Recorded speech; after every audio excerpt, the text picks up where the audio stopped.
In the frozen Arctic region of East Siberia, teams from the Russian oil company Rosneft work in numbing -40-degree cold, digging exploration wells.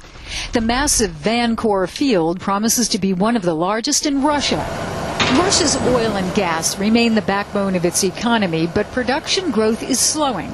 Last year, according to analysis of government statistics by The Economist, oil production rose just 2.6%.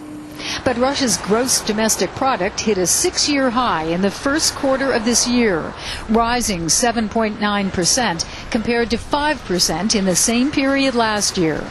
There was major growth in construction, manufacturing, and trade. And here's one of the major reasons: Russia's consumers. Just take a look at Moscow's newest mall, the European, Европейский, one of the biggest in Europe. Here in Moscow and across Russia, shoppers are flocking to malls like these. Russians have more and more disposable income, and they're spending it like there's no tomorrow. Retail sales are up 13.5% this quarter over the same period last year. Imports of goods and services up nearly 37%.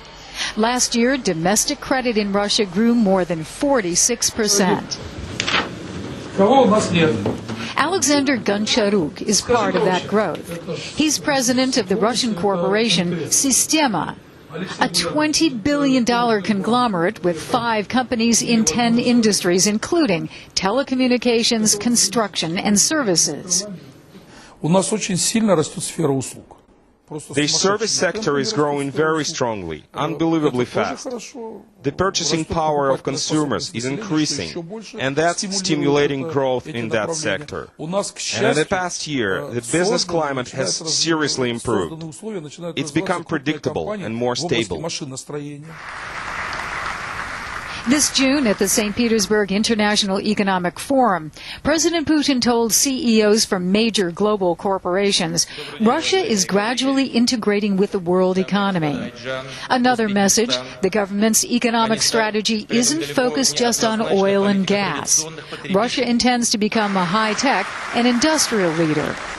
For now, Russia's economy and the purchasing power of consumers remain dependent on global oil prices. If those prices stay high, Russians will continue to have more to spend, and the consumer boom will go on. Jill Doherty, CNN, Moscow.